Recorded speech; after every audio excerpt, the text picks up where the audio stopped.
Hello. Today we are talking about miracles as true perception. So, this is in chapter 3 of A Course in Miracles, and this is section 2, miracles as true perception. So, let's get to it.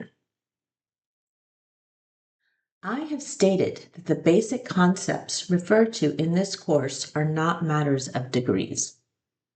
Certain fundamental concepts cannot be understood in terms of opposites. It is impossible to conceive of light and darkness, or everything and nothing as joint possibilities. They are all true or all false. It is essential that you realize your thinking will be erratic until a firm commitment to one or the other is made. Yep, I can testify that my thinking is often erratic. A firm commitment to darkness or nothingness, however, is impossible. No one has ever lived who has not experienced some light and something. No one, therefore, is able to deny truth totally, even if he thinks he can. Innocence is not a partial attribute. It is not real until it is total. The partly innocent are apt to be quite foolish at times. It is not until their innocence becomes a viewpoint with universal application that it becomes wisdom. Innocent or true perception means that you never misperceive and always see truly. More simply, it means that you never see what does not exist and always see what does. So he's using innocent, like innocent or true perception. So innocent perception, right, is true perception because in truth, we are innocent.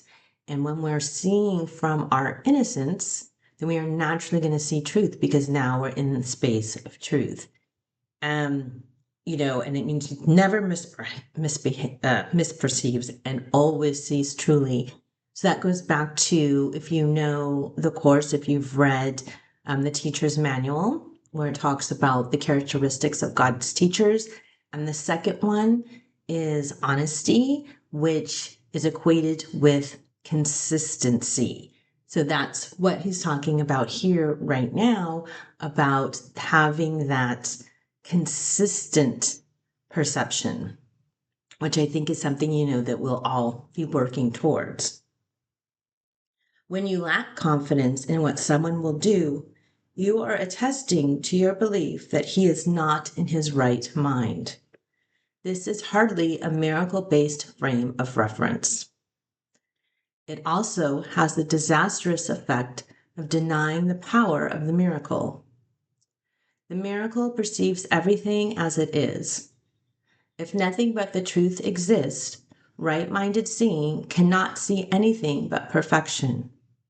I have said that only what God creates or what you create with the same will has any existence. This, then, is all the innocent can see. They do not suffer from distorted perception. You are afraid of God's will because you have used your own mind, which he created in the likeness of his own, to miscreate. The mind can miscreate only when it believes it is not free. An imprisoned mind is not free because it is possessed or held back by itself. It is therefore limited, and the will is not free to assert itself. To be one is to be of one mind or will. When the will of the Sonship and the Father are one, their perfect accord is heaven. So when we feel that we're imprisoned, we're not free, we're doing that to ourselves. It's only coming from our mind, this belief in imprisonment. Nothing can prevail against a Son of God who commands his spirit into the hands of his Father. By doing this, the mind awakens from its sleep and remembers its Creator. All sense of separation disappears. The Son of God is part of the Holy Trinity, but the Trinity itself is one. There is no confusion within its levels because they are of one mind and one will. This single purpose creates perfect integration and establishes the peace of God. Yet this vision can be perceived only by the truly innocent. Because their hearts are pure, the innocent defend true perception instead of defending themselves against it. And now remember, we're all innocent.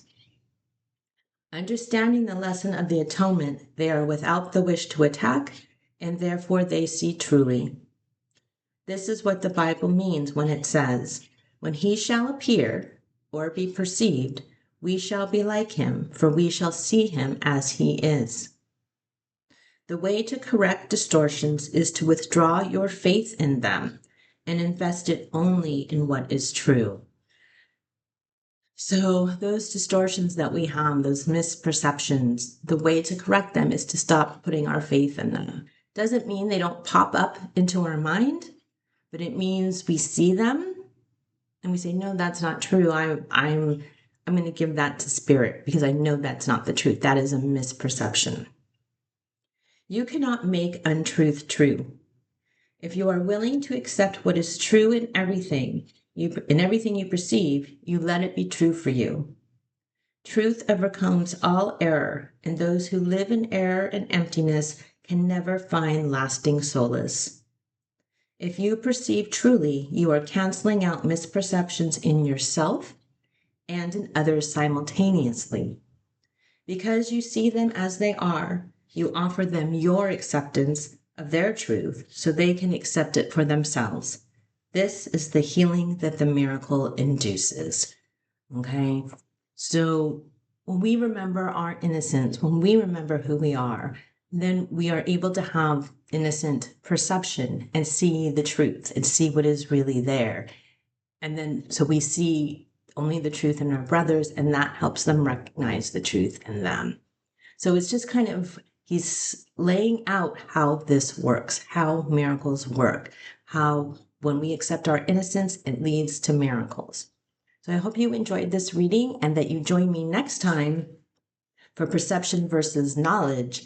And if you'd like to be notified when that's available, you can go ahead and subscribe to this channel and you will get a notification. Thank you so much. I love you.